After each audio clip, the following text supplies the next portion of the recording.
Wherever you go, whatever you do, throw a little at it. Omax, Vest and Briefs.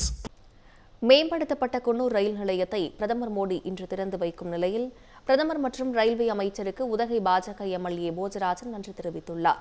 உதகையில் செய்தியாளர்களிடம் அவர் பேசியதை தற்போது பார்க்கலாம். நீலகிரி மக்களுக்கு ஒரு நல்லதொரு செய்தியினை நமது மோடிஜி அவர்களுடைய திட்டத்தின்படி அம்ரித் பாரத் என்ற திட்டம் நிறைவேற்றப்பட்டு கடந்த காலத்திலே ஒரு 261 ஸ்டேஷன் ரயில்வே ஸ்டேஷன் எல்லாம் மேம்படுத்தப்பட்டு இருக்கின்றன. தமிழ்நாட்டிலே 3 ரயில்வே ஸ்டேஷன்களை மேம்படுத்தி அவர்கள் காணொலி வாயிலாக திறக்க இருக்கின்றார்கள். அம்ரித் பாரத் திட்டத்தின் கீழ் சென்னை உட்பட நாடு முழுவதும் புனரமைக்கப்பட்ட 75 ரயில் நிலையங்களை பிரதமர் மோடி இன்று நாட்டுக்கு அர்ப்பணிக்கிறார்.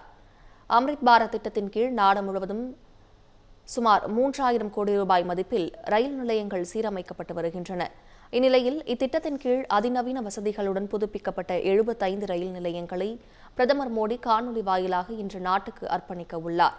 குறிப்பாக சென்னை, பூங்கா, சின்னசேலம், குன்னூர் உள்ளிட்ட தமிழகத்தின் பல்வேறு பகுதிகளில் உள்ள ரயில் நிலையங்கள் முற்றிலும் புதுப்பொலிவுடன் மாற்றியமைக்கப்பட்டு இன்று திறக்கப்பட உள்ளன.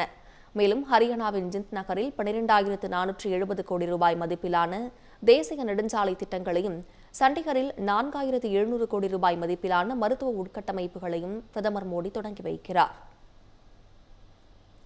தமிழ் ஜனம் சேனலை சப்ஸ்கிரைப் பண்ணாம பார்த்துட்டு இருந்தீங்கன்னா மறக்காம சப்ஸ்கிரைப் பண்ணிடுங்க.